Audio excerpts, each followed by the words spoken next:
ذلك الكتاب لا ريب فيه هدى للمتقين.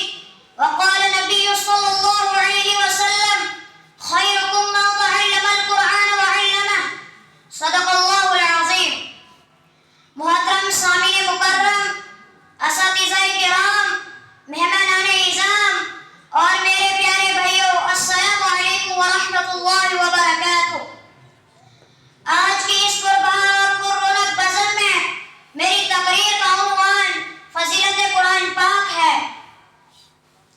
حضرات، دنیا کی سب سے پاکیزہ اور مقدس کتاب قرآن پاک ہے. ہمیں چڑھتے سورج کی طرح یقین ہے کہ اس کا ایک ایک حرف سچا اور صادق ہے. وہ قرآن پاک جس کی زبان مقدس، بیان مقدس اور جو فصاحت و بلاغت کا ٹاٹھے مارتا سمندر ہے، جس کے متعلق ارشاد ربانی ہے. قرآن وہ کتاب ہے جس کے صادق اور برحق ہونے میں کوئی شک و شبہ نہیں، اور جس کے بارے میں محسن انسانیت حضور پاک صلی اللہ علیہ وسلم نے یہ ارشاد فرمایا کہ تم میں سے سب سے بہتر وہ شخص ہے جو قرآن کو سیکھے اور سکھائے.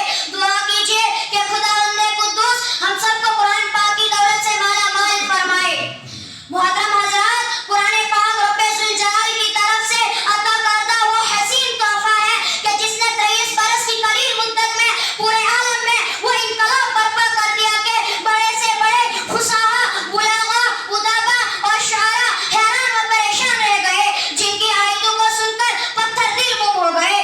دوستو، یہی وہ قرآن ہے جو رہتی دنیا تک کے انسانوں کے لیے سراپا ہدایت و رحمت ہے. یہی وہ قرآن ہے جس رسول کی رسالت کو اعجاز بخشا. ہاں، یہی وہ قرآن ہے جس کی برکت سے جنات و شیاطین کا آسمانوں پر جانا بند ہوا. یہی وہ قرآن ہے جس کی بدولت محبوب حقیقی کی رضا نصیب ہوتی ہے. یہی وہ قرآن ہے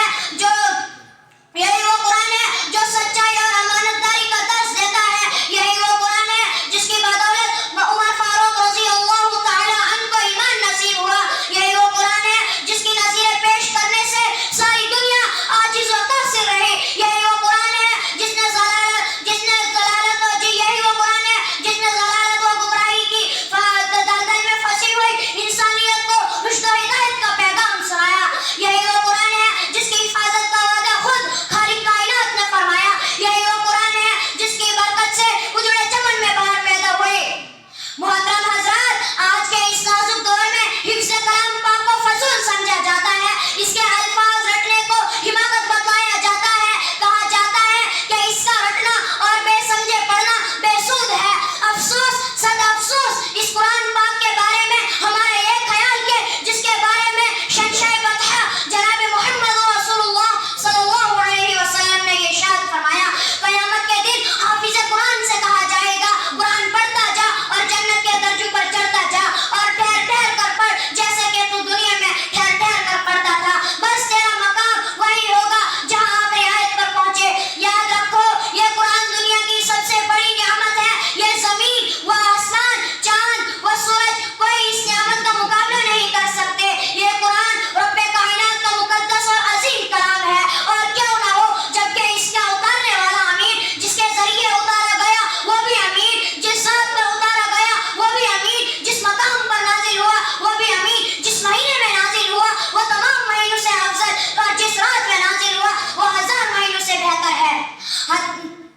اللہ کا یہ پاکیزہ اور مقدس کلام تمام کلاموں سے افضل اور بہتر ہے. حدیث پاک میں آیا ہے، فضل کلام اللہ علی سائر الکلام کا فضل اللہ علی خلقہ.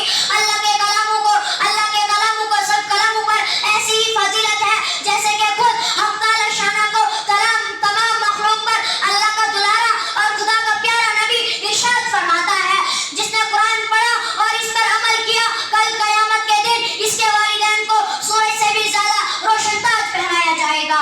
غور کرنے کا مقام ہے، جب والدین کو اس قدر انعام سے نوازا جائے تو خود پڑھنے والے کے مقام اور مرتبے کا کیا عالم ہوگا. حضرات، قیامت کا میدان ہوگا اور ایسے 10 آدمی جن کے لیے جہنم واجب ہو چکی ہوگی.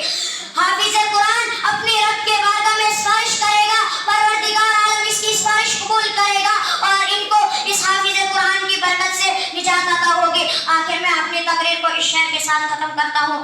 قرآن میں ہو گوتا زن اے مرد مسلمان، قرآن میں ہو گوتا زن اے مرد مسلمان، اللہ اللہ تجھے عطا کرے جدت کردار. وآخر الدعوانا الحمدللہ رب العالمین.